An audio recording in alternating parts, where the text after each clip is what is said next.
And that is when we decided to call it The Fun. But enough about the olden days. Is it a microphone? It's been 87 years. Which is still not as long as it took for this movie to get made. Funny. Welcome to ProtoBalls Talk, everybody. It has been a few months. Maybe even a year. Actually, no, it's been a couple of months since the Friday the 13th debacle.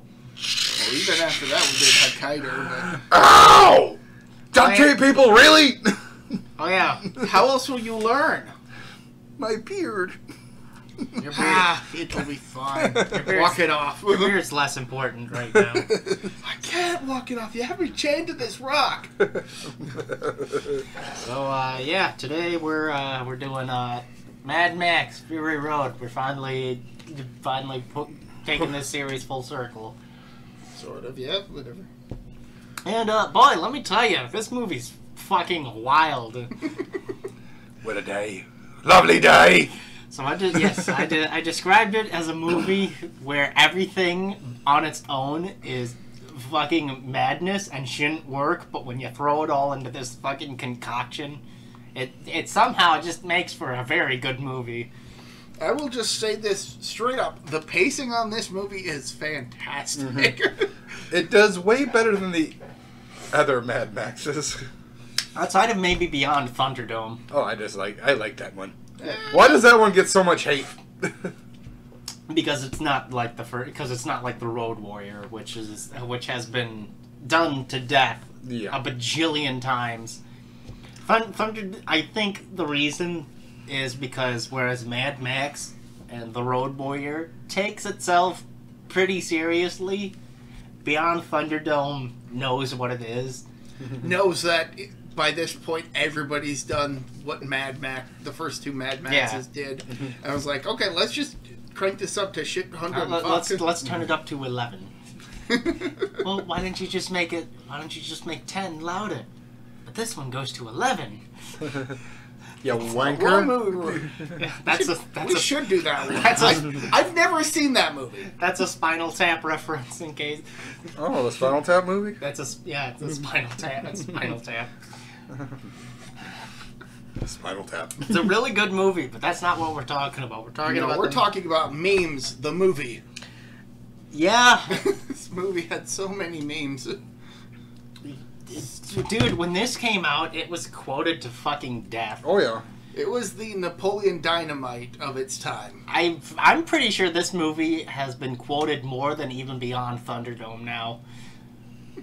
And Thunderdome's been out since the 80s. Yep. Put that into perspective. But, yeah, so, it doesn't star Mel Gibson anymore, because, he decided... A combination of his recent behavior and him just being old as fuck by this point. I was going to say, on account of him taking a blowtorch to his career. Mm-hmm. Tom Hardy did a decent job. Tom Hardy, yes, everybody's favorite method actor, Tom Hardy. Besides Charlize Theron. So yeah, it has. Let me just pull this up quick. Yeah, it has Tom Hardy. It also has the original actor from the first Mad Max movie. The villain. Toe Cutter. Toe Cutter. I do not remember the actor's name, so I can't remember the actor's name, and he recently passed away a couple of years ago, actually. I'd look it up, but I'm too lazy. But he is the main villain. Immortan Joe. In quotations, main villain, I guess. Mm-hmm. He's the de facto villain. He's not a good person, but nobody in this movie really is. If you think about it, the world's fucked. Yeah, it's fucked. Dude, even Max isn't a great guy. Also, this is one of the few movies where I can believe him to be mad. Yeah. Where he's just like all the random flashback scenes. He's his mind is fucked. he's been traumatized. Mm-hmm. And what's funny is we're never privy to any of this information. Mm-hmm. These flashbacks, we're not privy to any of them. It certainly implies that he's not only still hurt about his family's death, but it also implies that he didn't succeed in other adventures outside of what's appeared in the movies. So yeah, it's heavily implied that he won in the Road Warrior, right? Mm-hmm. You know, he won in the Road Warrior. That's one successful adventure. He managed to help people escape and get to Sydney in Beyond Thunderdome, and then it slowly spirals from there on. And it's just like, oh, he's failed these other adventures. He's had people killed by these warriors, and he's currently, and it's almost established that he's being chased by this group of people in the beginning of the film. And he ends up getting caught. And he does end up getting caught. This is definitely the Tom and Jerry of Mad Max films. So which one's Tom? Hardy. And Furiosa's Jerry. No. It's one big chase movie, is what it is. It's not like the Road Warrior where it's where it's centralized in a particular location, then a chasing happens. What's the job? It's called, because the second Doctor in Doctor Who, he had a bunch of them like this. Base Under Siege. That's what it's called. A Base Under Siege movie. It's like so like Assault on Precinct 13. Yeah, it's like the Road Warrior is basically Assault on Precinct 13, but it's spread out over a couple of locations in the beginning, but then it centralizes in like 2. And Beyond Thunderdome is whatever fucking movie that is, you know. I've got no comparison. It's a weird post-apocalypse movie, but yeah, Fury Road is like the first actual chase movie. Yeah, legitly. They start with a chase. They end with a chase. They start with a chase. It starts with a chase. The middle is a chase, and the end is a chase. So he gets chased down by a bunch of pale dudes. Yeah. Who capture him and tattoo vital statistics on his back. Right. Which actually becomes important not too far into the future. But he does manage to escape, only to get caught again after a brief chase scene because he can't get away. He's like, well, he busts through a door and it goes to nowhere. It's just a drop. Hugh Keys-Byrne is the guy's name. Toe Cutter and Morton Joe. And Morton Joe's makeup is pretty fantastic, but pretty ridiculous. They're like blowing like dust or something onto his body. Well, it's heavily implied that, you know, he's probably he's got like some type of cancer of some sort. He's wearing a giant respirator. Basically, yeah, he's got like a giant respirator. It's like his skin is like molten. And it's full of scabs and yeah, it's icky. Granted, all of his sons, and it is heavily implied that they are all his sons, have similar lesions all over their body. so it might just be a self-flagellation thing, which is a different level of fucked up. But it turns out Immortan Joe is controlling the huddled masses by having basically drilled a well and then withholding water from the people who need it. And he's got a lot of vegetable greenery. He's basically doing what any corporate dictator would do in a dystopia. He's controlling the water and controlling the water supply and only giving it out to the citizens as he pleases. But he does so in like a cult-like fashion. Kind of. Like he believes that he doesn't want to give them so much water because he feels that if he does, they'll get addicted to it. They're trying to not dehydrate. They're trying to live, my guy. I mean, this guy's clearly a nutcase, but he's got an army of children. Literal children and like biological children who are and freaking Nathan Jones with a giant machine gun. just some big giant fucking dude. I don't know his name. but it's not like it really matters. He doesn't even get a name. He's just. I'm pretty sure he does get a name, but I can't be bothered to recall what it is. I'd have to. Oh, it is Nathan Jones. I didn't realize it was actually Nathan Jones. Rictus Erectus. Yeah, Rictus Erectus. So in case Lucas doesn't know the history of Nathan Jones used to be in WWE back in the early 2000s. Okay. And he was so bad that they went on tour to Australia and he refused to get back on the plane. Yep, that's exactly it. He was in an Undertaker match at WrestleMania against the Big Show and A-Train. He was so bad they wouldn't let him actually wrestle. Undertaker was in a handicap match. He was in a handicap match. He came out for one spot, and that was roundhouse kicking Big Show. The dude fucking concussed Big Show. He kicked the Big Show in the face and concussed him. The guy was just not a good wrestler. He hurt people too much. And it's like, oh, that's why he looked so familiar. I couldn't place him. I was like, oh, God, his gimmick at the time also was he was an old, a prisoner that did time and ended up being a wrestler. He's like Prison Dom. Lucas wouldn't get that reference. He doesn't watch it. He doesn't watch anymore. It's okay. We don't need to talk about Prison Dom. We don't talk about he's done hard time. Hard time. That one day in jail changes a man. Zoe Kravitz is one of them. One of the girls. Because basically what happens is Max gets captured, and Furiosa, who is played by... he gets captured and is basically imprisoned for use as a universal blood bag. Which for sick sons. Yeah, War boys, they're called. I guess, yeah.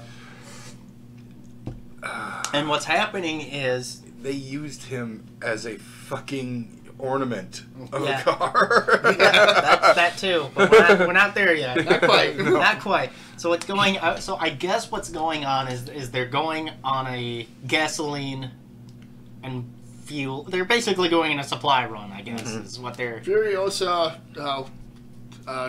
Joe's, top general... Imperator. Is going on basically a fuel run to the gasoline farm and the bullet farm. Yeah. And unbeknownst to everybody except her, she's actually packing some extra cargo in the form of some of Joe's wives. The high breed of the ones that aren't fat and hooked up to milkers. Yeah, that was a disturbing scene. Yeah, just the whole setup for Immortan Joe's whole family situation is the most disgusting thing in any Mad Max movie. Yeah, pretty much. Hands down. This is if the Mormons were allowed to have multiple wives. And also just one guy. And just one guy. That's cult stuff, though. Well, yeah. That's kind of how it is. There's a lot of historic cults where people have had multiple wives, and it's really, really gross. And it's gross and gross. But anyway, it's just gross. It's just gross. Partway on this supply run, she basically has her whole traveling party take a detour. Yeah, she changes directions and doesn't really tell anybody what they're doing. And then, one of the... And it's because she's basically one of Immortan Joe's top lieutenants, that they basically take her at her word. Because they don't suspect anything's wrong. But her deviation from course is noticed, and Joe realizes that she's gone AWOL, and basically rallies all of his troops to go after them. His family. After finding out that his wives are missing. Yep. And he fucking attacks one of the old women that's the only one caretaker. Yeah, that's basically their caretaker. And these are all girls in their 20s. Yes. The lead girl I know played the love interest in the third Transformers movie.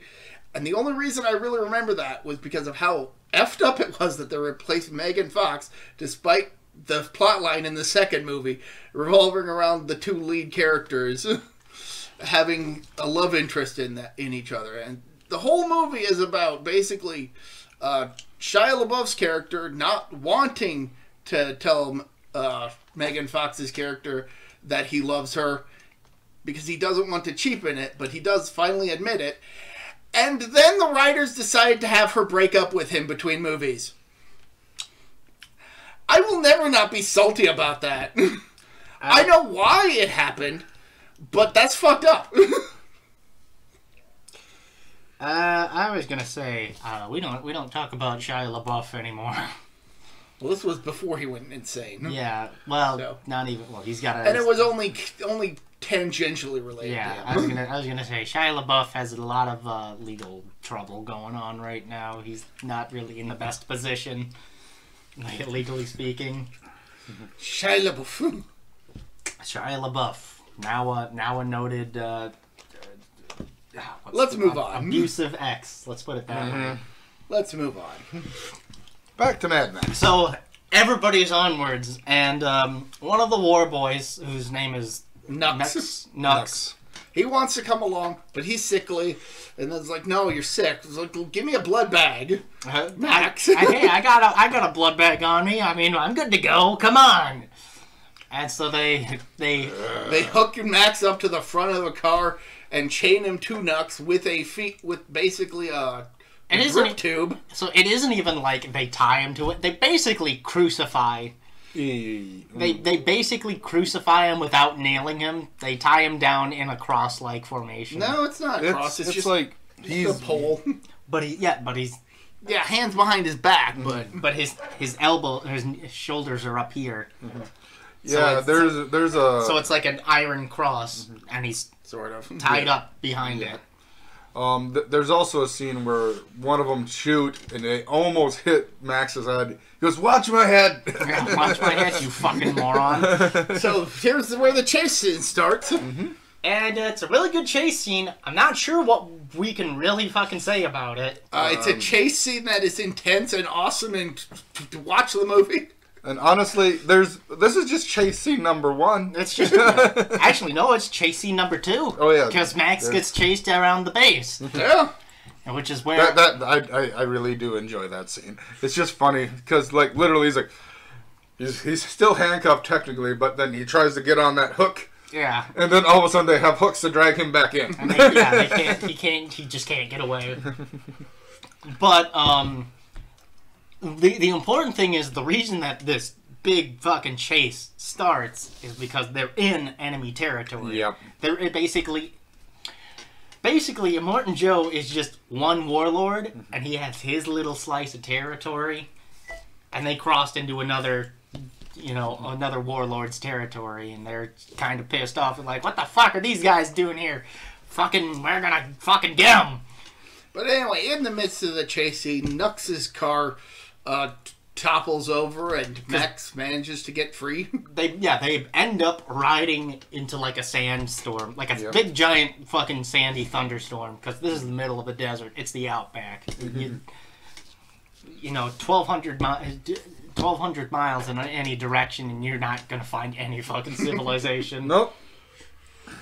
And with Nux knocked out, Max removes the drip tube and basically carries the unconscious guy around with him because he's still chained to the dude. I think it's so funny. He's trying to like take his like wrist thing off. He's just like. At one point, he looks like he's trying to gnaw off Nux's hand. he does grab like a shotgun and try to blast the chain off, but turns out the shells were duds. Like, ding. Go figure. And he does find Furiosa's what's the word? Cargo. Caravan. The caravan, basically, what's left of it. The tanker. They find the tank. That's the word. The tanker. They find the tanker for it. The war truck. And Max attempts to hold everybody hostage with a unloaded gun. They don't know that it's not loaded. Well, no. So the shotgun is still loaded. It has one shell left, but Max knows that the shells are fucking duds. Furiosa and the others don't know that. And they get into a fight, and Furiosa manages to take the shotgun and is about to shoot Max. And then I was like, clunk! And now she has a blunt object. Long story short, Max gets himself unchained, gets everything off of him, and he tries to take off with the tanker, but doesn't get very far. In fact, he knocks out Nux. Right? Yeah. He knocks him out momentarily, and he's like, "Fuck you guys! You fucking stole my car. You fucking used me as a blood bag. I'm fucking leaving you." And he's planning on leaving Furiosa and the girls to their own fate because he's fucking done with all this shit. Yep. All he wants to do is he just wants to fucking leave. He wants to go anywhere else, literally anywhere else. And Furiosa essentially just pulls at his humanity. And he's just like, you can't leave us here. Do you know what they're gonna fucking do to us? I don't care. And he's like, I don't care. But eventually he's just like, fine, you can come, they have to stay. And eventually Furiosa convinces him to bring all of them. And he's not happy. He also doesn't realize that Nux manages to sneak aboard.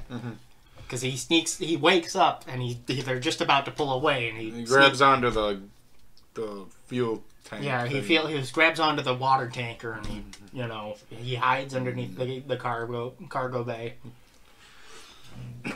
And so the next scene is Max is just like, my weapons, all of them. I need all of them. I do like this scene. He's like, he's just keep pointing.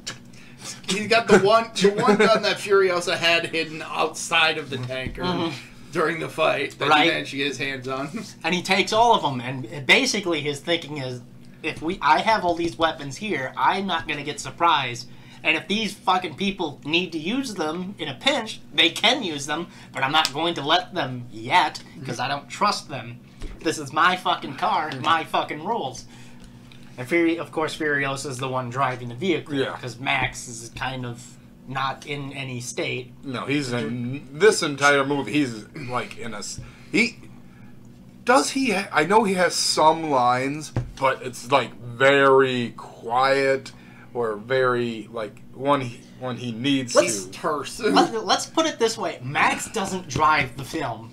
No. He's basically a passenger in this film. It's not like Beyond Thunderdome or The Road Warrior where he's actively, driving the film forward. In this, he's just a passenger. He's basically stuck in a shit situation. And he's just like, fuck it, fine. I mean, at this point, it's basically The Legend of Zelda. I mean, yeah, Zelda's in it, but it's not her story, really. Exactly. Mad Max is an NPC in this film. Pretty much. A significant NPC.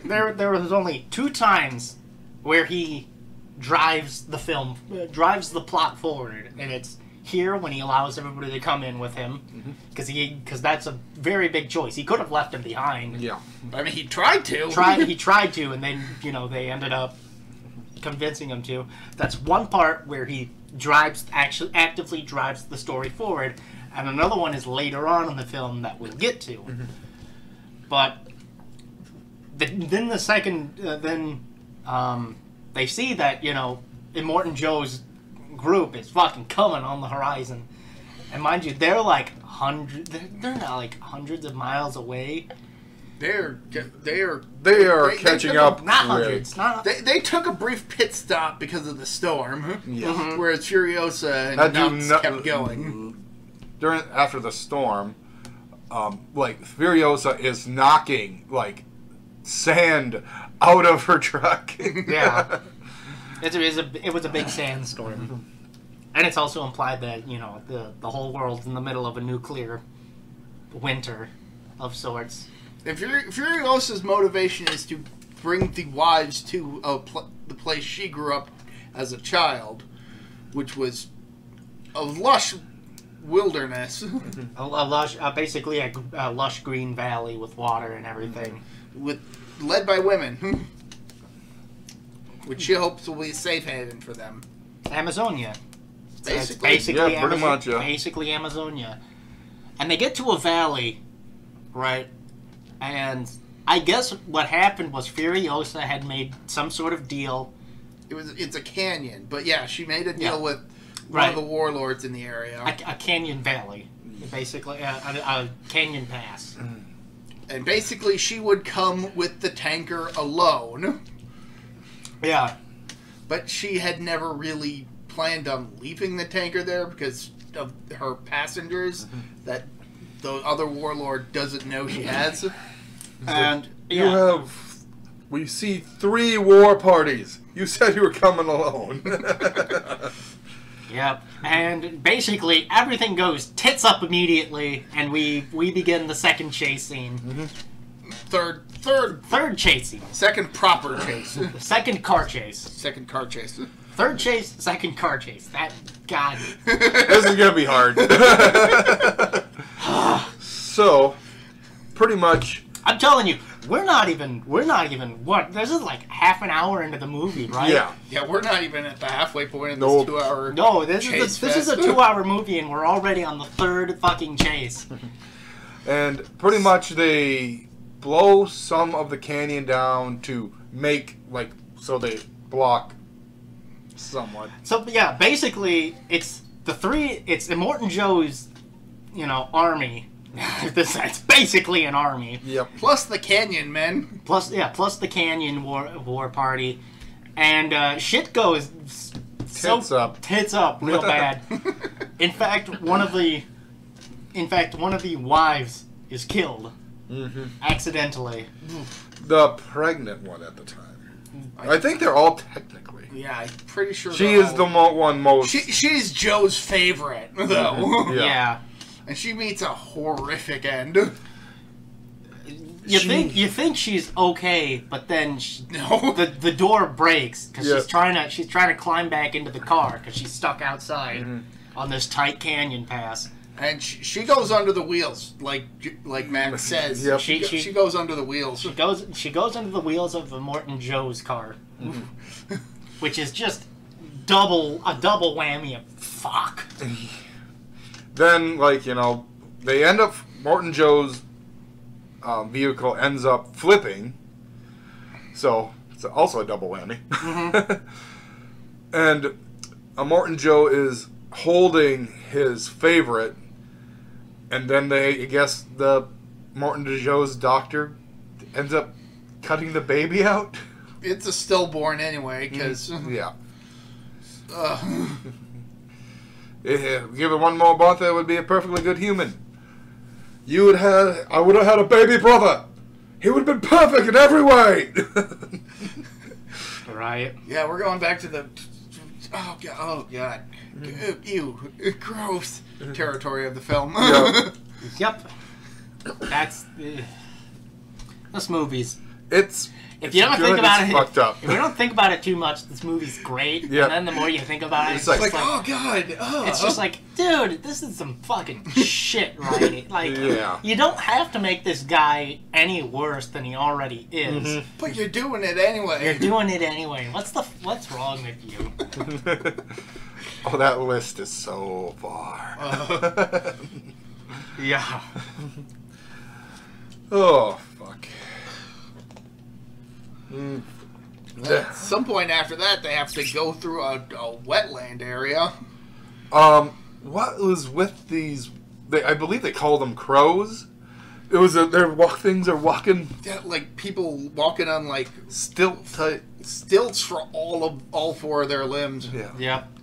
So what I think it is that it's not so much that everything's dried up.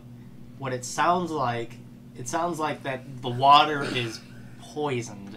I think That is also the problem. It's the water. Not the water that Joe has control of. Yeah. No. He's got groundwater. So. Basically, they're basically in this mud swamp, this mud Yeah. field, and apparently the water's toxic, and you can't drink it, and it's all sorts of shit, and they get stuck. Yeah, they get stuck. So Max and Warboy are pretty much Nuts. Nux end up Nux actually gets some decent characterization at various points in the movie. And one of the girls kind of fall for him. Oh yeah, that's a nice little romance. He goes from being this horrible pawn in Joe's army to realizing that Joe's been doing some horrible shit. Oh yeah. Nux is basically like, well, I saw one of his wives die, and that scarred me. I've done a lot of thinking about it. I've been watching him. And he's just what the fuck? He's a dick. He gets a good redemption arc. Yeah. Yes. He actually helps Max out. Mm-hmm. Furiosa's driving, and no wait. Nux ends up driving the truck forward more to get it to try and help move it forward. Yeah. Get it forward because they end up finally snapping the chain off of Nux, so Max can use the part of the chain with the grappler to get the winch on the front of the tanker to get it unstuck while Joe's forces are encroaching. I like that guy, the guy that was coming, because he's just like, well, he ends up getting shot in the face. There are some fucked up characters in this movie. And he's one of the least fucked up of them. There's that big fat guy with the huge feet. Yep. Basically, there's multiple times in the film where it looks like the entire party is fucked. And they managed to get out. And they managed to squeak out by this... Just barely. Just barely. And it's not like they get out unharmed either. No, they're... They get multiple scrapes. There is one character in this movie that... I don't know if he had giantism. Is that big motherfucker playing the guitar. Oh, yeah. We didn't even... Oh, right. The dude with the flamethrower guitar. Yeah, which apparently they just had to create for that. They just straight up had to create a flamethrower guitar for that. That did not previously exist. Yeah, basically, there's a big semi-truck, and in the front, there's just a guy... with a guitar that's also a flamethrower. And he's got speakers. And he's got giant speakers. And he's secured with, like, bungee cords and shit. And my question is, was this really necessary movie? Yes! Yes! It's the final Mad Max. You know, it needs something crazy like that. Well, that's not true. It's not the final Mad Max. It's the final Mad Max until they make another one. Yeah. Well, yeah, but there's Furiosa's coming out next year. So. Is it? Yeah. That's been in development hell for how long? Set to release 24th of May. Okay. So yeah. Apparently it was delayed a lot though. Well, yeah, I knew that they were working on something. I just didn't know if they were actually moving forward with anything. So they get through this area here, and I think now is a good spoiler point. I guess, yeah. So they get here, and and that's basically the first half of the movie. Yep. I didn't think it was that long of a movie. Like the very first time I watched it, it's kind of a long movie. It goes by. Yeah. It flies by because it's just. The pacing is great. Yes. I said this right at the start. This movie has some fantastic pacing considering how sparse its plot is. I'm trying to think of a comparison for it. Because there's some movies that are that are like an hour and a half. Yeah. 30 minutes less, and it feels like they go on forever. And they just... the plot sucks. And they just don't. And you know what it reminded me of? It reminded me of that one movie that we watched a couple months ago. Oh, Hokkaido? Yes, it reminds me of Hokkaido. Where it's just like, hurry the fuck up. It's not that bad of a movie. I like it. Well, no, it's not. I will admit, though, that I have seen better movies from the director. Well, no, it's not that. So. It's that, okay, we get it. You're fucking Jesus Christ. Get the fuck on with it. I don't need the 5th monologue in a row about it. And I don't need 3,000 fucking fights. give me 4 or 5. That's just because this one has 5, 6 chases At least. and they're all spread out with quiet moments. You need quiet time. Yeah. But you don't need so much quiet time that the person falls asleep. Yeah, the whole movie is engrossing enough. Metal Gear Solid 3 is a perfect example of how pacing works. Metal Gear Solid 2 is pacing done wrong. If you get too much talking, you lose people. Metal Gear Solid 3, perfect between loud, you know what I mean? It's the perfect juxtaposition between gameplay and cutscenes. In this one, you get quiet time, and then you get fast action. And there's, you get a little breathing room. You just gotta give your viewers breathing room sometimes. Yeah. True. Mm-hmm. While also advancing the plot. Right. And this movie does it fantastically. Oh, yeah. So, recommendations. Well, first off, I'm giving this movie an 8 out of 10. I mean, yeah, that's pretty fair. I'd give it an 8. Yeah, I'd probably give it an 8. All right. Yeah. Now we're on recommendation time. Bo. Oh, fuck you. Bo. Bo. I hate you. Since we're talking about Mad Max, let's talk. I'm going to talk about a Fist of the North Star parody sort of deal. It is definitely a parody of Fist of the North Star in the best way. Yeah. Okay, so imagine if in Mad Max you had Kenshiro from Fist of the North Star, but also he was a white guy with sunglasses and a blonde afro, and he fought with his nose hair, and then there's a little sun guy and a guy made out of jello. Literally a sun guy. Just a tiny sun dude. Just a ball with spikes on his back. Basically, if Sonic was just a head and arms and legs. And orange. And orange. Yeah, and just some kid. Just some kid. And he's just like, I don't know what the fuck's going on. And then there's another kid who fights with farts. Yeah, it's the one girl. She is the straight man to everything, and even she doesn't know what the fuck's going on. Okay, now you take all that, and now do something completely ridiculous and non sequitur, and a step above Python-esque. Yeah. And that is the entirety of Bo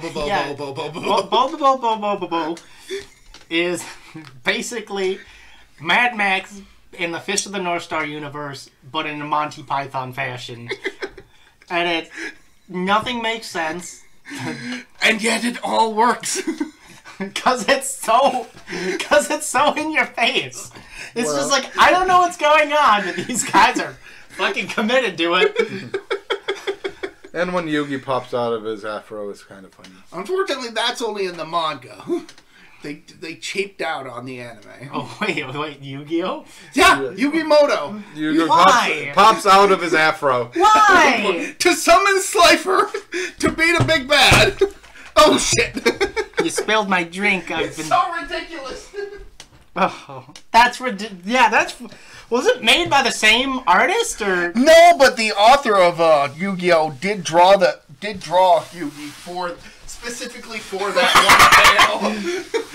And you can recreate it with the Nendoroids. Oh, that's awful. Yugi just popping out of that was a selling point for the Bobobo one earlier this year. It's like, and if you have the Yugi one, you can attach it to the inside of his afro. Whoa! And now I want both of those Nendoroids. That's amazing. That's incredible. I know. That's shocking. I wish I could go get the manga that's on my shelf that has that in there. Unfortunately, I'm a bit blocked. Yeah. So I could show you that, yes, that totally happened. Dude, I remember watching that on Adult Swim back in the mid. It wasn't on Adult Swim. It was on Toonami. Oh yeah, before Toonami was part of Adult Swim. Well, yeah, back on Saturday nights. Right. Back on Saturday nights on Toonami, which was a block of Adult Swim basically at the time. Not yet. No, Adult Swim hadn't yet gotten that pull. This was still considered kids programming. Whatever. It was quite mature for kid program. But yeah, it was. It was Bo Bo Bo Bo Bo Bo Bo. It was Cowboy Bebop. Inuyasha, I think, was on there for a bit. Those two were on Adult Swim, but I know Bobobo was on a different block. No, Toonami. Toonami. Yeah, Toonami. Pre Adult Swim Toonami. Because Toonami was 8. What was it? 8 o'clock to 2 in the morning. I think it was. Around this time, Toonami kind of got a bit weird. Yeah. With its situation. But it was definitely not part of Adult Swim at the time. I know for a fact that One Piece and Yu-Gi-Oh! Wasn't on Toonami because those were owned by 4Kids. Or licensed by. Licensed by 4. No, I think for this period of Toonami, it was Bobobo, Dragon Ball in general. Yes, Dragon Ball. That's right. Dragon Ball Z was on there. I think some Gundam bit. You know what? Dot Hack. You know, now that I think about it, I think it was Rave Master. See, I don't remember that. I don't either. I just remember that it was a show that was. Then again, I was like 10 in 2006, so I would barely remember this stuff. Right. I would have been asleep. No, it was on Saturday. That's right. I could have been awake for it until except I got the V chip. Oh shit! Mom's just like, nope, you can't watch that. Oh, but I can watch the Disney Channel. Woo! Oh joy! I couldn't watch Cartoon Network. I couldn't watch Nickelodeon. Why not? Because the V chip is just like, oh nope, it's gotta be.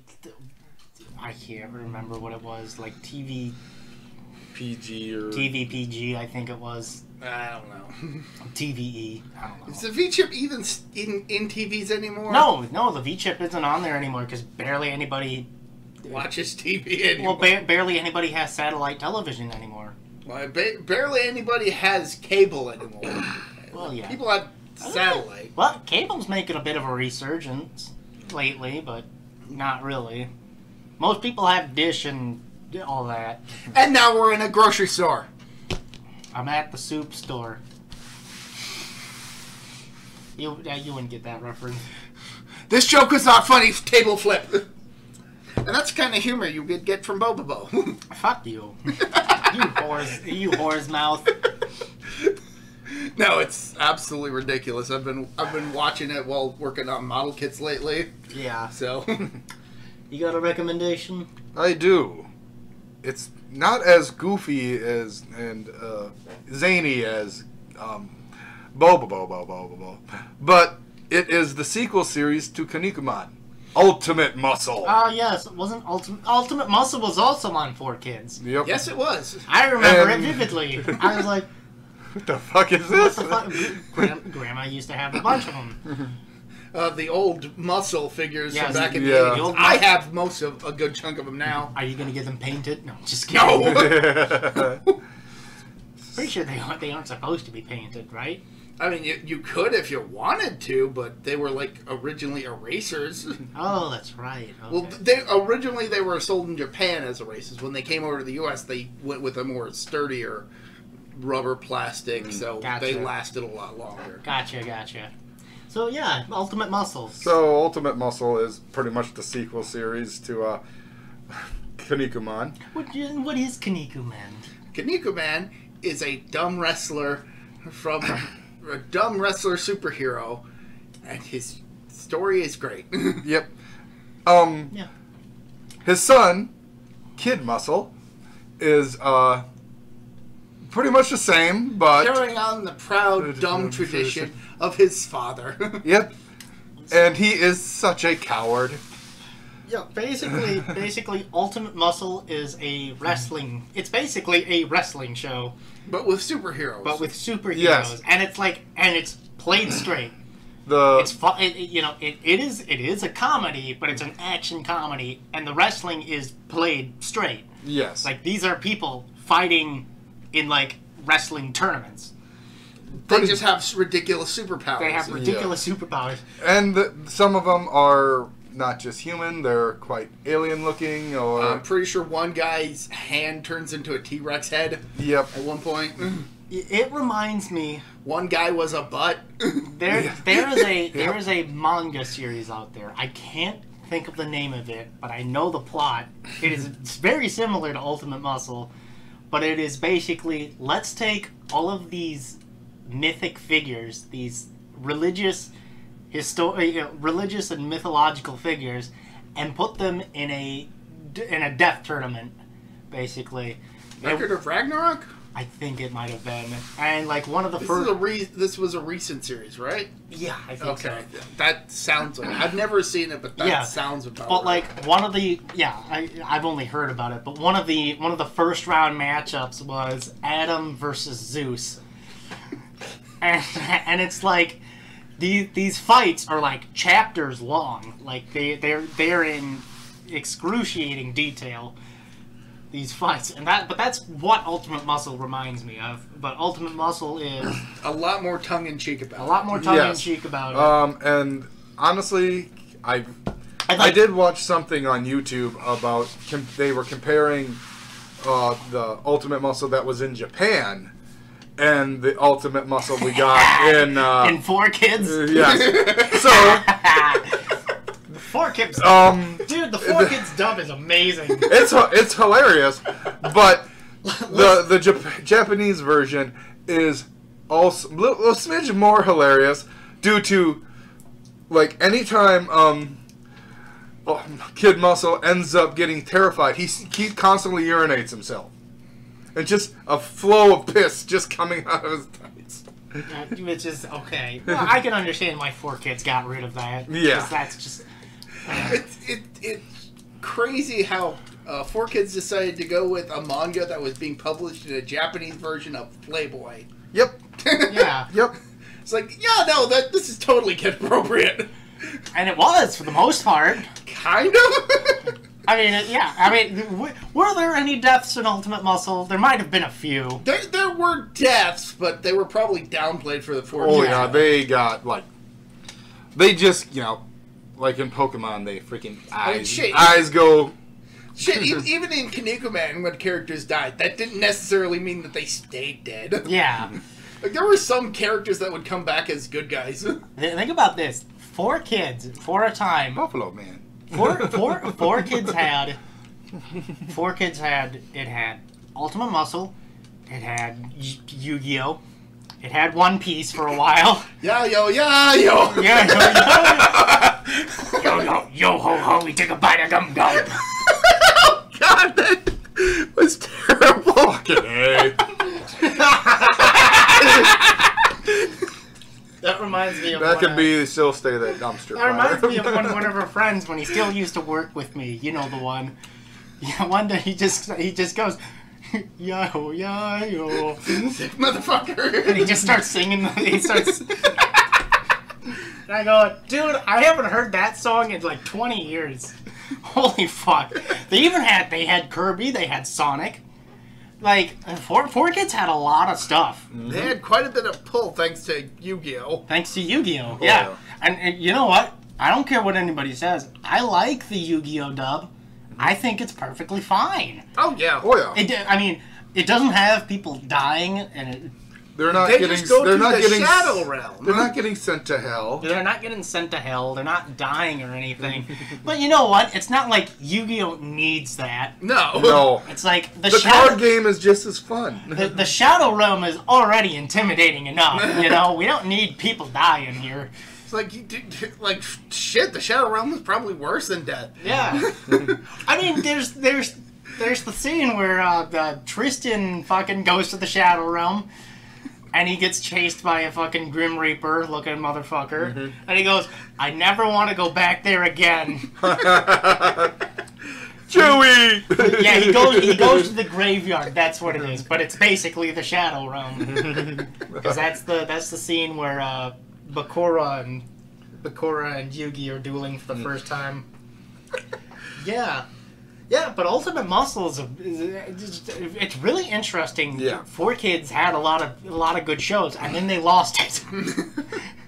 Yeah. Didn't they? They had Pokemon too, didn't they? Oh yeah, that's what what gave them all that pull. Yeah. They had Pokemon. They had and then they followed it up with Yu-Gi-Oh! Yeah, they had Pokemon, they had Yu-Gi-Oh!, they had One Piece, and that was the big three. And that turned out to be a bite too much. Yep. Well, yeah, they changed too much. If they had kept the guns instead of the mallet, it just... The fucking mallet gun! God damn it! That was easily the most ridiculous. Like, seriously, do you think that's going to fly? Hey, at least it ain't as bad as the invisible guns in Yu-Gi-Oh!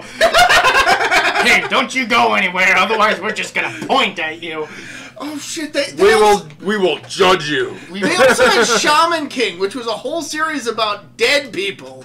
I remember that. I'm bringing him back from unconsciousness.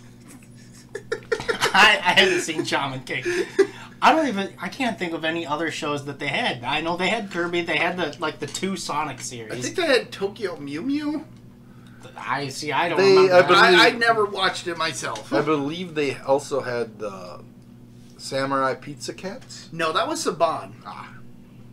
Yeah, there's like five. There were like five dubbing companies at the time. Funimation didn't get big until like the early 2000s. I mean, they were one of the big ones at the time. Yeah, at the time. They're one of the few from that time that are still around. Yeah, at the time it was Saban. It was 4Kids. It was Ocean. I don't know if you remember Ocean or not. That was just more a voice acting group, not necessarily a... They were mostly subsidy. They were mostly hired by other companies. Yeah, but they were a dubbing company, is what I mean. Funimation got really big in the early 2000s, like 2002, 2003. I think they started getting big. This was right after 4Kids. I think this was right after 4Kids started doing One Piece, and Funimation bought out the rights to Dragon Ball from Ocean. I think it was. I can't remember. Whoever was doing that. Whoever was doing it, yeah. There's like 5 English dubs of Dragon Ball, and it's hilarious. Listen, say what you will, the Ocean Vegeta is probably the best one out of all of them. And they brought him back for Super. Yeah, I like Chris Sabat. You know, that was like the only good part of that mini arc in Super. The fact that they brought back one of the U.S. dubbed voices for Vegeta to voice not Vegeta. Yeah, right. Oh, was that pink? That purple doppelganger. But because in the Ocean dub, when Vegeta realizes that Krillin steals the Dragon Ball from him, I don't know if you remember the line. I do not remember the Ocean dub. Most of my experience with Dragon Ball dubbed was through Funimation. But the Ocean dub, that scene, in Dragon Ball Z Abridged, pops out of the water, screams, and tears his lungs out. And in the Ocean dub, he goes, "You will not escape my wrath," and it's a very, very convincing dub because he's like pissed off and he's like, "I'm going to fucking kill you." You gonna ruin my plans? No. No. What you doing? Nothing. Ruining my plans? Yes. Thwarting your plans? Thwarting my plans? Are you? Yes. I'll kill you! There's another one where he's asking Gohan if he watches, like... Oh God, all those tokusatsu shows. Tattooed teenage alien fighters from Beverly Hills? Oh, yeah. I remember that one. God damn it! Damn it, you're a hick. Deep cut, but true. Yes. Yeah. Having watched all of those shows, that was the lowest of low. You are a glutton for punishment when you watch that piece of shit. I watched it like 2 or 3 times. But yeah, that's just sort of my memories on 4Kids because they were around for the early 2000s. They were on the WB, weren't they? At one point, yeah. Briefly, yeah. Because they were on. Because I'm pretty sure Warner Brothers was releasing the movie. Which fun fact, the Warner Brothers. Anybody from the early 2000s remembers the WB channel and UPN, those two eventually merged into what is now the CW, which is kind of weird because it popped up out of nowhere, and it's like, the CW, it's like the 5th biggest channel in the world. Huh, weird. Where'd that come from? Where'd UPN go? Yeah, where'd UPN go? Where'd the WB go? UPN, are you hiding under this rog? But yeah, the CW, if I remember, it's the 5th largest behind Fox. Well, Fox isn't the largest. NBC is the largest. NBC, ABC, CBS, Fox, and then the CW. Rest in peace, after-school programming blocks for kids.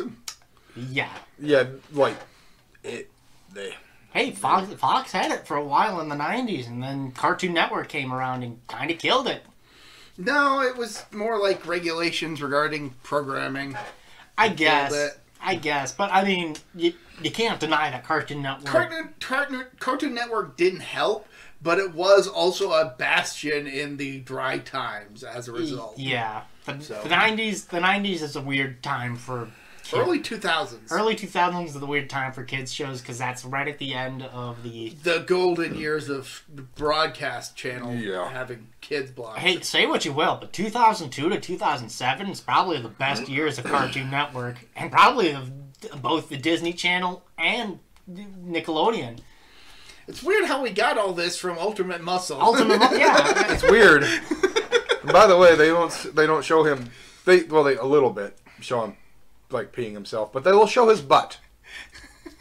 Well, yeah, it's weird because he's in tights, and it's also funny because King Muscle in that he's decrepit. He's decrepit, but he's also like a god to these people. It's freaking hilarious. Like, because he had to challenge.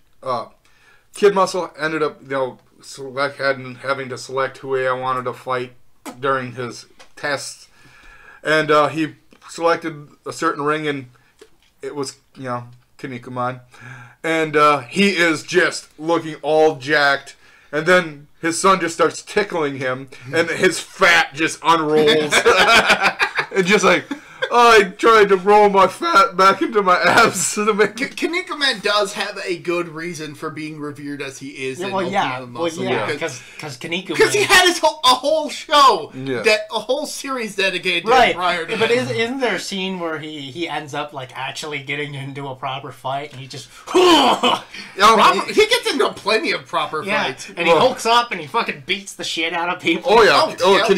Kinnikuman just when he can get serious, he is a great fighter. And then most of the other time he's, yes, well, it's just like, I don't want to fight him. No thanks. Like, he gets beat properly, and then all of a sudden, he gets super strong, and he doesn't take it serious, and then he takes it serious. Then all of a sudden, a guy with 4 arms is getting the Kaniku Buster.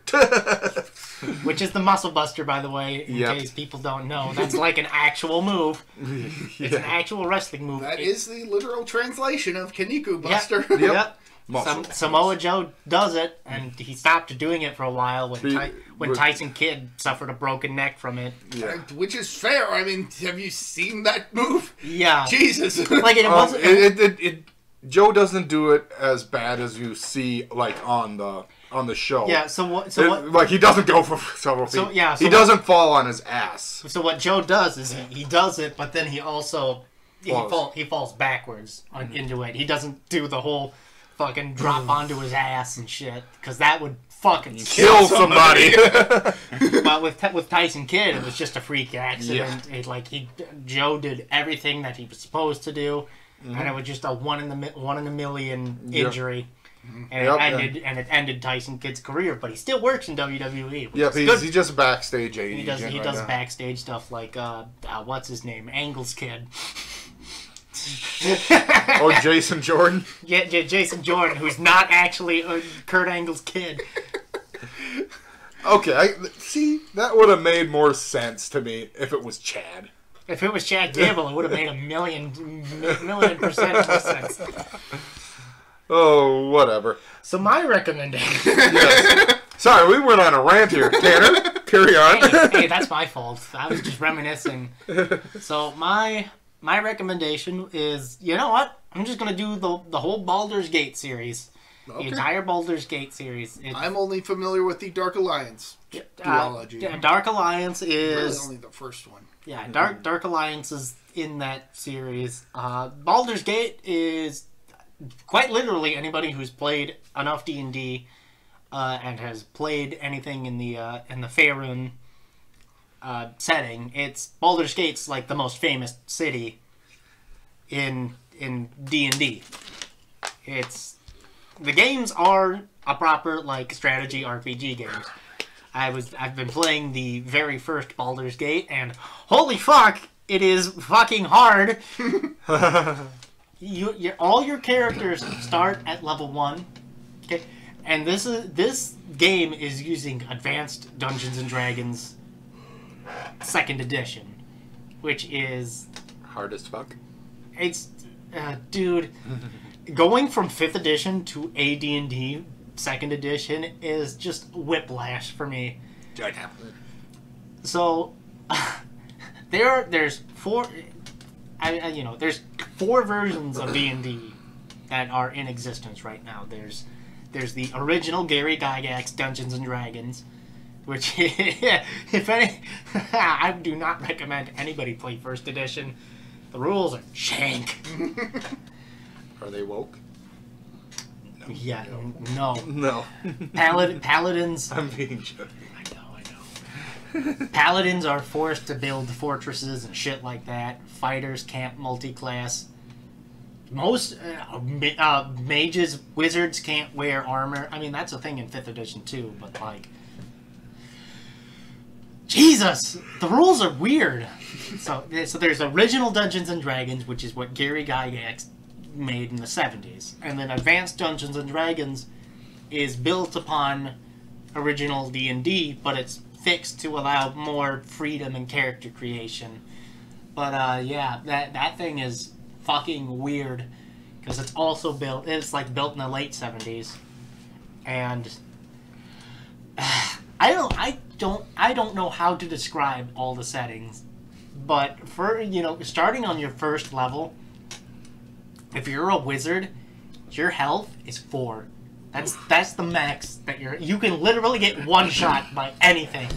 Jeez. And that's the joke where with wizards, they take a little bit of damage and they die. That's where that joke has come from, because they can't wear armor, they're not good with weapons, but you get to like level 6, level 7, and they can kill just about anything.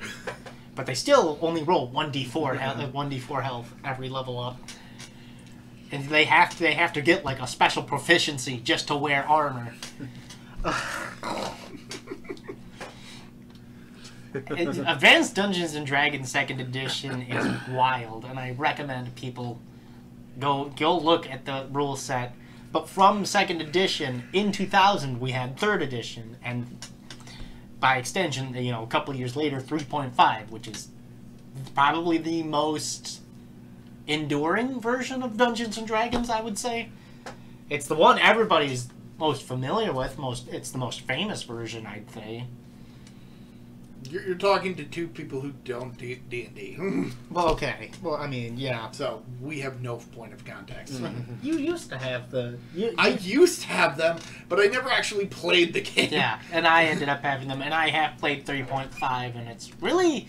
It takes Advanced D&D 2nd edition, and it fixes a lot of the problems with it, and makes it a lot easier to work with, and a lot more functional, basically. It makes things a little more functional. Main difference between the current versions of Dungeons and Dragons and Advanced Dungeons and Dragons, the lower your armor score, the better in Advanced Dungeons and Dragons, which never made fucking sense to me. I don't know how that... I don't get what that means. In Dungeons and Dragons, there's an AC, which is an armor class. You have to roll above, you have to match it or above it in order to land a hit in combat. I don't know what armor class in Advanced Dungeons and Dragons does, because I don't know what hit armor to 0 means, because that's a phrase in that game, and then that system. I don't know what the fuck it means. Right. Yeah. But that's how you hit. You gotta roll a certain way, I guess. So you roll to hit, and then you roll to get damage? Yes. Well, that's how all D&D works. You roll to hit, and then you roll to do damage. Or, depending on the spell, you make the opponent roll, and if they fail, they get full damage. And right now, we're in 5th edition. Nobody talks about 4th edition, because we don't... Understandable. Yeah, I'm sure you've heard about it. I've heard. Yeah. I've heard. Let's move on. Yeah. Long story short, 4th edition doesn't work in tabletop form. It is basically if they made Skyrim into a tabletop game, and it doesn't work because it's too focused on combat and not focused on role playing at all. It is if you want a hack and slash D&D game, and that's not what some people want that, but not a lot of people. We're in 5th edition now. And we've got one D&D that's coming out eventually. I'm not sure what that changes that's going to be.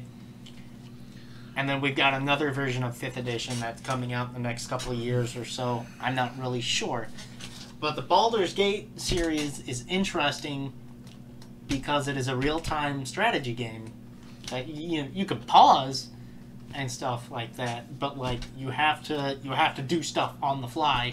And you can role play, and your character actually has agency, and you can add party members to your party, and they will react to how you act with other people. And so it's really interesting because you can have a party that is, all chaotic people, and they don't like following rules. And if your character is lawful good, it can be a bit rough. Or you can have a full evil party if you really wanted to. You can have your party made up of a lot of stuff. But that early game is fucking rough. I'm playing on easy mode because normal mode I can die in 2 turns. It's fucking rough. I hate it. So that's why you must play it. I must play it. No, that's why you're telling people they must play it. I hate it. Therefore, you must play it. You must play it. If anything, honestly, it'd be easier just to jump to Baldur's Gate 3 and the new one that came out, because those ones don't run on advanced D&D. They run. They either run on 3.1 runs on 3.5, I think.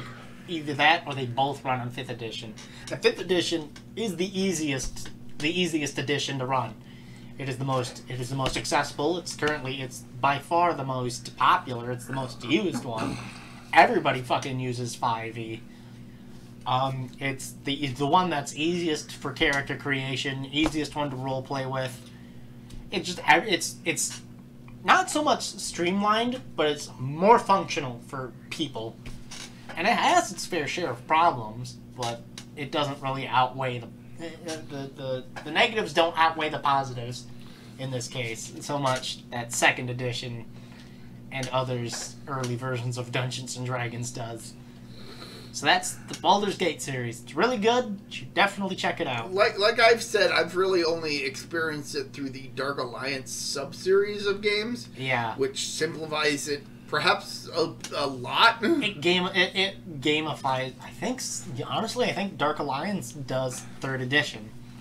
I think it's a bit more of a hack and slash type of adventure. It is definitely a more hack and slash version. And I actually quite enjoyed that game engine that they did for that, because they also did that for Champions of Norath, Realms of EverQuest, which is also a fun game. Yeah, they're good games for like 1 to 2 players. Yeah, I haven't played the EverQuest series, honestly. I have the only EverQuest games I have ever done are the Champions of Norath games. Yeah, I don't have enough of an opinion on them. Champions of Norath is a good game. It's a really good game. Hard as fuck, but that's just sort of the poison you pick. It's like Dark Alliance is also pretty fucking hard too. I think the only game that actually uses the Dark Alliance engine that I haven't played is that one Fallout one. Brotherhood? don't ask me about Fallout. I can't get my hands on it. That's like the one I can't get my hands on. Yeah, don't ask me about Fallout. I know nothing about it. Nice stylus.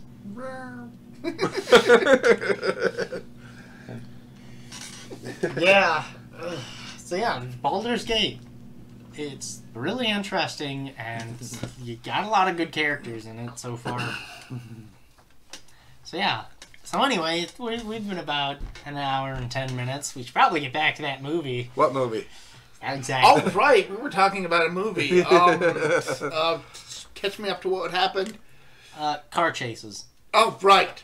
So anyway, after they get past the swampland, they find an energy pylon with a lady on it, screaming for help. Yeah, they're in like another desert in the outback. It's the outback. The outback. Ain't the desert just more desert? Desert, more desert. No, gimpy plant. Want to avoid that. I mean, yeah, 80%, 80%. I mean, 80% of Australia is straight up just desert. It is. Desert and things that want to murder you. There's a giant spider's gonna. Yeah, there's a joke there's a joke about the outback where it's like you step 5 feet and you'll run into either a poisonous snake, a poisonous insect, or a poisonous spider. Everything out there is ready to kill you. Yep. I got big motherfuckers there. But anyway, Max recognizes the woman on the pylon as being a trap. He knows what's going on. It's like the most gifed. It's the most used GIF from the movie. That's a trap. That's bait. Yeah, that's bait. That's bait. But Furiosa also recognizes the situation because the place she originally came from utilized that strategy. Yeah, so she basically calls out the women. Hey, I used to be from this place. This is my name. My mother was. Any harm? My mother's name was something, and I am the daughter of her. Yeah, and they all come out and they have a talk, and they're a bit, suspicious. They're a bit suspicious of Max and company, which is fair. Scraggy dude and Nux. Yeah, a dude that who is a skinny boy. He's a sickly boy. sickly, skinny boy. And basically they talk, about it, and they're like, "Hey, we're here to see the we're trying to get to this one place. That's actually back the way you came. That was the swampland that you guys were just at. Mm-hmm. The water got poisoned, and so we've kind of had to been moving around trying to find a new place." Yeah. Then after that, Furiosa pretty much has a breakdown. It's basically just a kick to the dick. Like her non-existing dick. Yeah. This entire journey has been for naught. Mm-hmm. And so they talk at night, and one of the ladies, the keeper of the seeds, she has a talk with one of the daughters, or one of the wives, I guess is the word for it. Both? We hope not. I'm just gonna go with wife. Yeah, let's go with that. And one put it past Joe. When she's just and she's just like, yeah, I've got all these seeds, and everywhere I go, I plant some. The soil's too where the soil's good, I plant them, and hopefully they'll grow strong into good trees. So, have you ever gotten any to fully plant? Nope.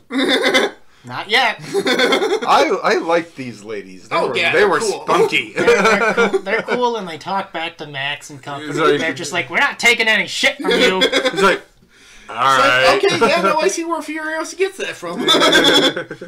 And eventually, they basically, Max is just like, all right, well, I got you guys to where you wanted to be. I'm out of here. And then they drive off and everything, and he has a big think, and he's like, there's probably nothing that way. There's probably nothing that way, but I know where there's water. And he catches up to them. It's like, hey, I've got an idea. You're probably not going to like it, but let's go back the way we came. Let's go back to the Citadel, where all the water is. And, you know, they're like, bet. Let's do it. The older ladies are just like, it'd be just like the old days. We could kill so many people. There's the plan is actually sound because Joe took most of his troops away from the Citadel to chase Furiosa. Yeah. So if they can manage to stop Joe's crew at the canyon pass, they can get back to the Citadel and take it over easy. Exactly. They could basically, form a coup. Yeah. If they could manage to get back without Morton Joe being able to be there. Mm-hmm. And, you know, it's a sound plan, and everybody's just like, well, we might die on this, but I'd rather be fucking dead than, you know, this hell that we exist in. Exactly. So it's like, all right, it's a do or die plan. Yeah, so they turn around. And that's like the second point of the agency that Max has in the movie. That's the second point where Max actually drives the plot, because he's like, I'm not going to leave these people to their fate, because I already made that mistake once. I already fucked up once. Let's not let that happen again. And so that's the 2 points in which Max actually drives the plot. But other than that, he's not really... It's everybody else's show. It's everybody else's problems. And he's just along for the ride, which is very common for the Mad Max series. Yeah. Outside of the first Mad Max, which is explicitly about him. Yeah, he's pretty much... You killed my family, I kill you. And that's only in like the last 10 minutes. I know. Exactly. So they turn around, and you know, one of the scouts, one of the guys that's out on the lookout in Morton Joe's party. It's like, I see the war rig. And it's like, hey, I see something, and you know, Joe's just like, what the fuck are they doing back here? Oh, fuck! They're heading to the Citadel! He realizes what they're trying to do. And so, yeah, they're going back to the Canyon Pass, and they fucking book it into their shit. And they're the mayor of what is it? The Bullet Farm? Yeah, the mayor of the Bullet Farm's there too. And throughout the film, he's just like, ain't that just fucking nice? You fucking let us out in the middle of fucking nowhere. Fucking bureaucrats. Fucking asshole. And so another chase scene begins, and it's the best one of the film. Oh, hell yeah. Because it is the big giant climax. They got and these guys get fucking murked. Almost a majority of them are hewn down. The many mothers are along for the ride, so they're helping out with their killer skills. We lose some of the mothers, but... We lose one of them. Yeah. We lose a couple of them. Yeah. There's a few inside the truck. I can't remember who we lose. I know we lose one, for sure. The seed holder is one of them. We know for sure, but I do know that others die as well. Maybe. I'm not sure how many there was. They didn't get much characterization outside of the seed bearer. So. Yeah. So yeah, the holder, the keeper of the seeds dies, but she dies like right before the end. Yeah, right. She holds on for the longest time. I think she gets slashed in the neck. I think. Yeah, it was like with a, I guess it would be like a hook. I think it was like a rat tail or something. Yeah, with a weapon. With a whole bunch of razors on it or some shit like that. She gets maced in the neck basically. Mm-hmm. Ow. And she's just like, nope, not ready to die yet, not quite yet. And Max, you know, he takes a fucking beating. God, and Furiosa almost gets killed too. Mm-hmm. Stabbed with her own knife. Stabbed with a knife. and everything. Nux has some pretty good scenes in this. Nux manages to keeps the truck fucking going. It's like once he lets go of clinging onto Joe's ideology of Valhalla, he's like, no, I actually have stuff that I want to protect. Yeah. So I'm going to man up and actually be awesome. Mm-hmm. And then there's the younger mother who's the sniper of the group. And she gets pretty fucking beat up too. Mm-hmm. Yeah. And Erectus, what was his name? Erectus something. Rictus Erectus. Nathan Jones. Nathan Jones. Yeah. He's basically the one obstacle that fucks with the entire group because he hurts. He gets his hands on everybody at least. Right, yeah. There is a scene for one of the wives trick him to get her onto Joe's car. So Furiosa is climbing under the truck, and then she climbs above. Max is fighting him at that time. Yeah, Max is the one that's dealing with Nathan Jones. Let's just call him Nathan Jones. Good day, mate. And like, it's kind of funny because Immortan Joe, he doesn't actually do a whole lot in this film. No. But that's kind of going along with the whole cult leader. Yeah, exactly. And his death is actually really gruesome. Oh yeah. Furiosa grabs him with the grappling thing and just rips his fucking mask. It tears the mask off, complete with part of his face. Yeah, she uses a hook and then she throws like the rope or the. It was her arm. She grabs him with her robotic arm, which we forgot to mention. It was a minor detail. She has a prosthetic arm, and she throws it under the wheel well, and rips his fucking face off. And his face gets ripped. Yeah, and his face gets ripped off instantly, and he instantly dies because you get your face ripped off. You're not really living from that. And it's not shown on screen, but it's just off camera. Yeah, like you can tell what happened. Like from what they do show you, it's like. Ooh. And then Nux is basically like, hey, all of you get on to Joe's car, get onto Joe's monster truck, and I'm gonna break this vehicle. I'm gonna crash this vehicle off at the pass. I'm gonna get out. And then I'm gonna catch up with you guys. Unfortunately, he doesn't get out, but he rolls the tractor and Well, basically, what happens is because Nathan Jones is still on the vehicle. He's ripped the engine off. He rips the engine out, which means Nux can't really do a hell of a whole lot. He's got to do it now or never. He can't. He doesn't. He rolls it. He has to roll it. Yeah, he literally doesn't have time to prepare. But his last words are, "Witness me," which is said by a number of kamikaze fighters throughout this movie. Yeah. In their blaze of glory moment. But this one is actually poignant because he's specifically saying it to one person. Yeah, the girl he fell in love with. The redheaded lady. It's basically, witness me and never forget my sacrifice that I made for you. And he rolls the vehicle, and the last image we get of the crash is the fucking guitar slinging out. Because it's like a 3D. His summer ends up ramming into the back of Furiosa's truck. And basically the entire war party is lost. Yeah. Yep. Like the mayor of Guntown is dead. Yeah, Max got rid of him. Yeah, he dies early on in the chase. Mm-hmm. And everybody else now can't get past the mountain. Anybody that survived can't get past the mountain now. They basically have to go... What is it, like a couple 100 miles around the mountain now? Yep. So they're basically stuck. Yeah. They're left for dead in enemy territory.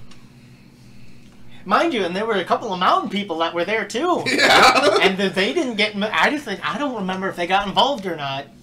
I think they were just like, nope, we're not getting involved in this. Fuck this. Didn't exactly go well for us the first time around.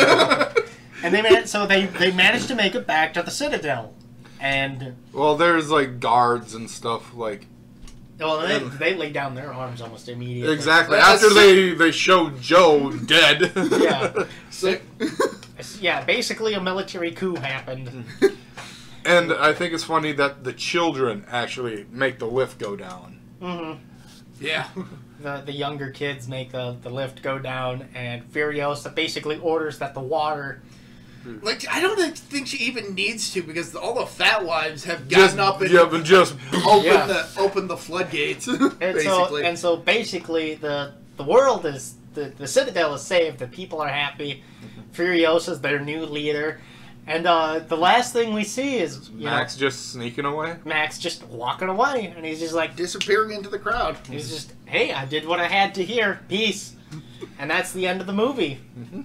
Yep. You know, a little speech from Furiosa, but that's about it.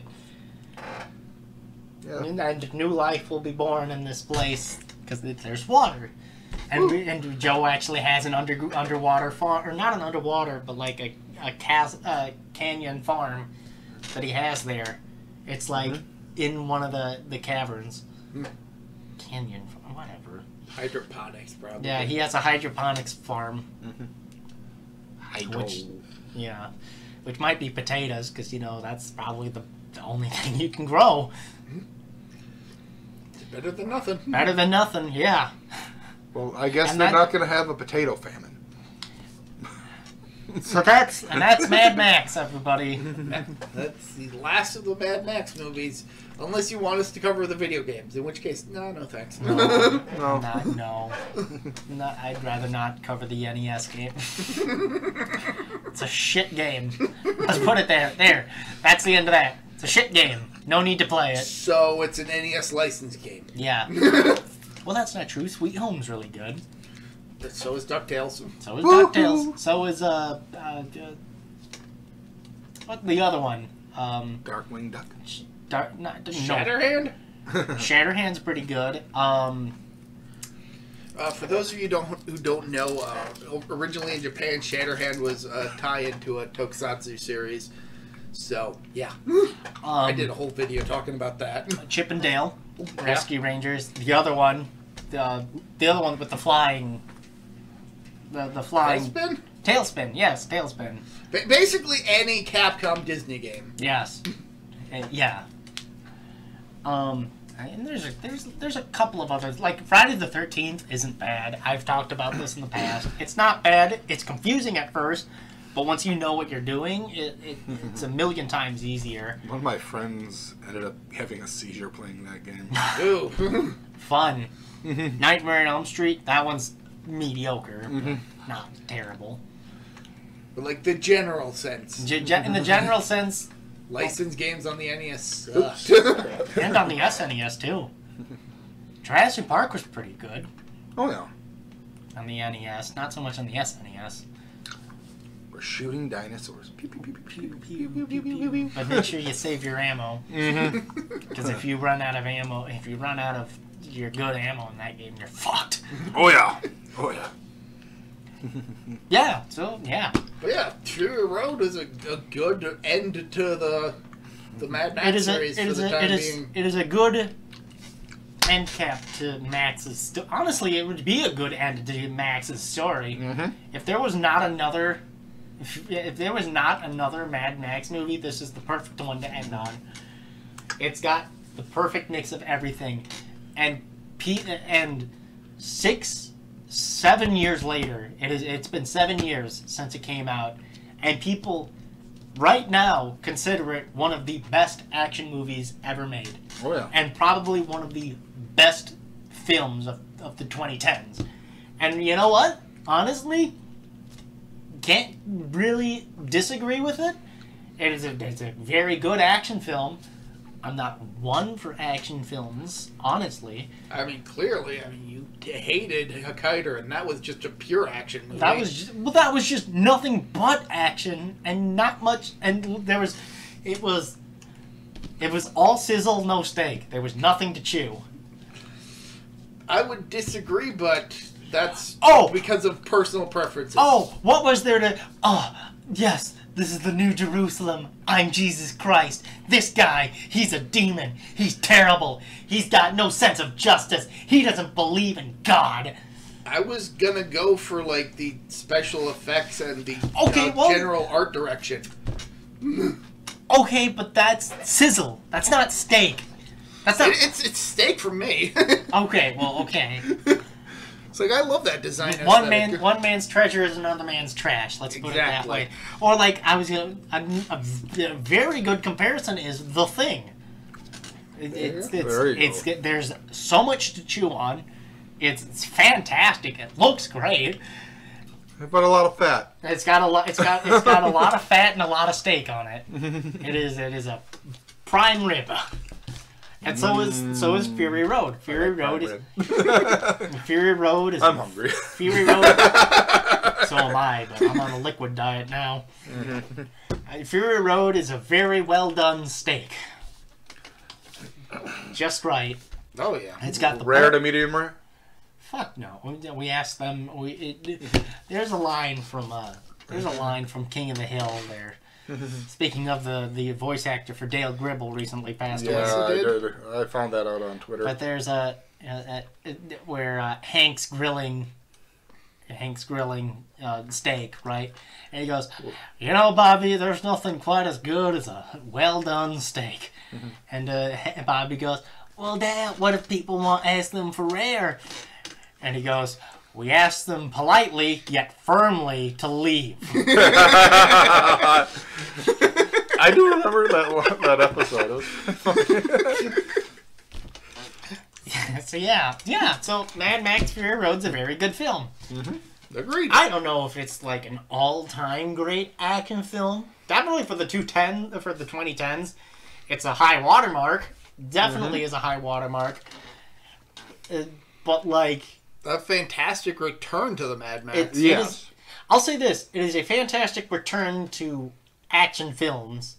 Because there was a fucking deluge of them in the 2000s and the 90s. The dark ages of action films. I can't even think of a good action film from that era. There was none. Well, like, there's Dark Knight Rises. No, there's The Dark Knight, sorry.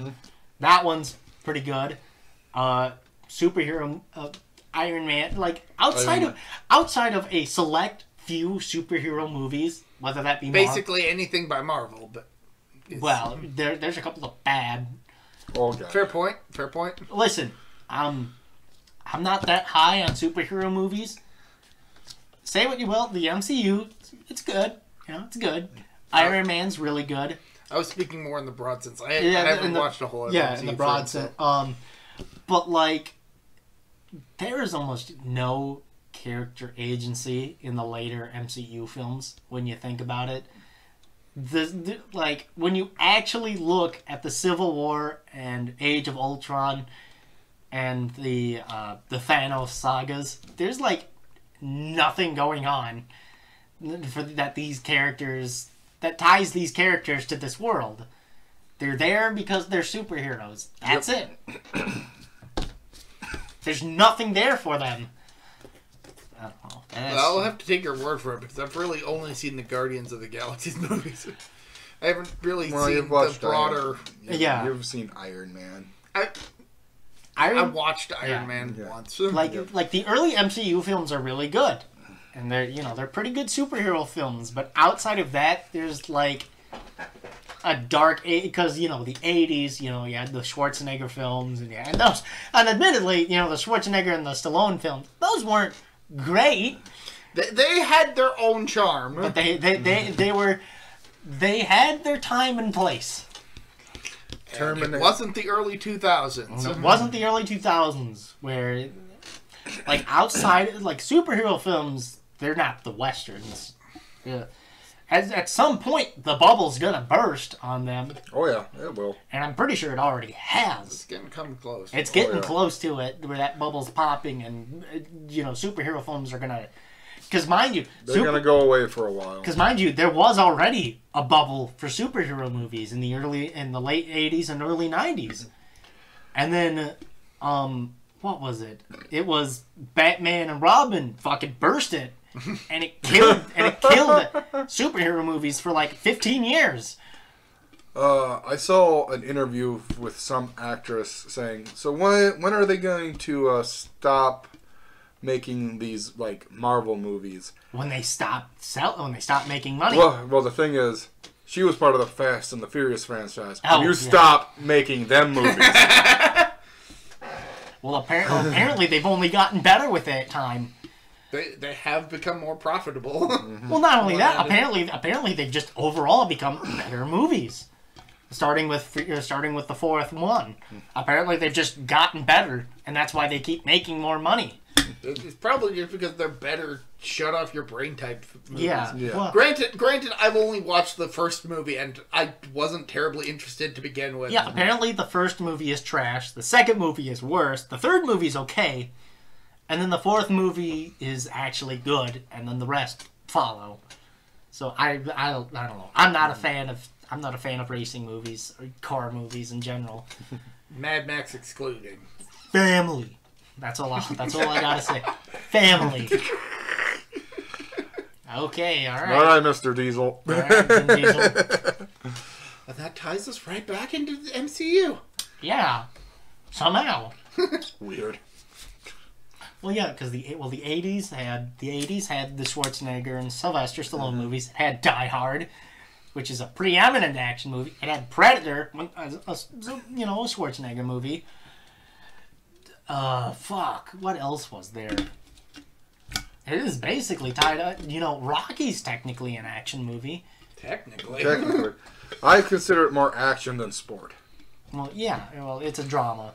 It is a drama. Yeah, honestly, Luke, if you probably watched it, and it's not just a boxing deal. You'd like the I think I might like. I just have never gotten around to fully watching all of it. Like you watch Rocky 3 and you watch Rocky 4 and it's like, so this is what the series is about, and it's like, no, that's not what the first two are about. Nope, just they're straight up dramas. They are movies about a boxer.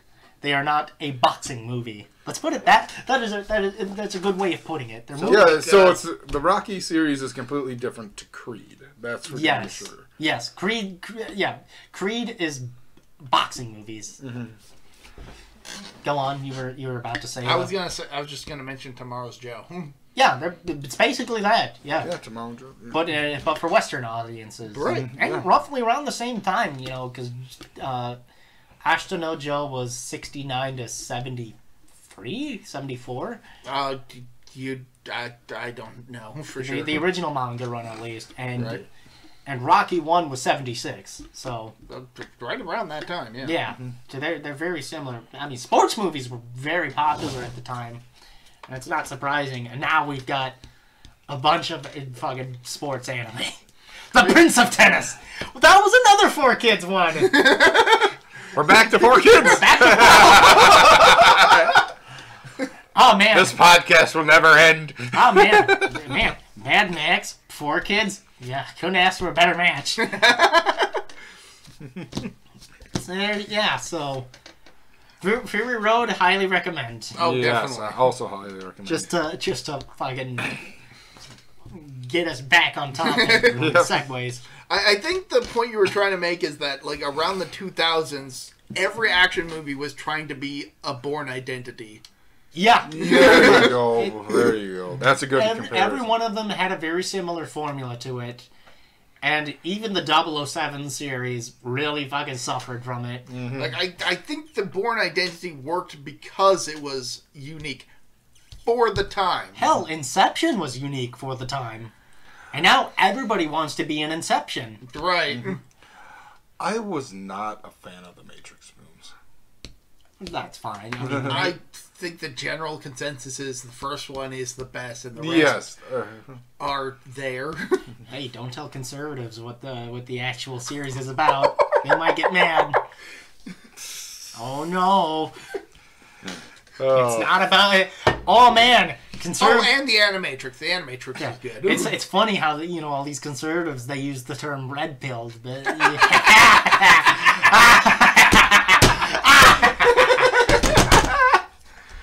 yeah, fuck 'em.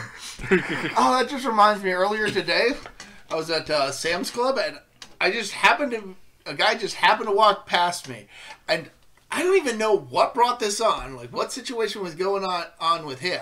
But as he was passing by, he said under his breath, "Let's go, Brandon." I was like, "What the fuck? Yeah, what the fuck is Brandon?" It's like I get what you're trying to say, but why?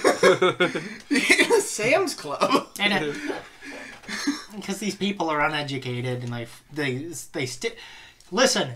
The quickest way to get a mob is with catchphrases, and nothing's gonna save Trump. No, not at this point. Not without him, But we are well beyond the point at this point. I guess. Yeah, it is about an hour 40. So half of it might have been just ranting about 4Kids. Hey, we've ranted about worse things, I guess. There's a good 20 minutes there of 4Kids ranting and D&D. I mean, shit. At some point, we should just spin off these tangents into their own podcasts. I mean, yeah, you might as well. First one, memories of 4Kids. Memories of consoles. I don't know. We'll have to come up with something. But alas, another ProtoBalls talk is over. Mm-hmm. Oh yeah, that's what this is called. We forgot to mention that at the beginning. I mentioned it. Oh, I was not paying attention. You just weren't paying attention. Because you had to get your little line in. Yeah. Of the olden days, which is only like 2-3 months ago. The last one was in April, wasn't it? It was one of the Friday the 13th. No, the last one we did was Shakaider, which was after Friday the 13th. So. I wasn't involved with that one. No. I think you would have liked the movie. I think you would have been on my side. But that's because you like tokusatsu shows, so...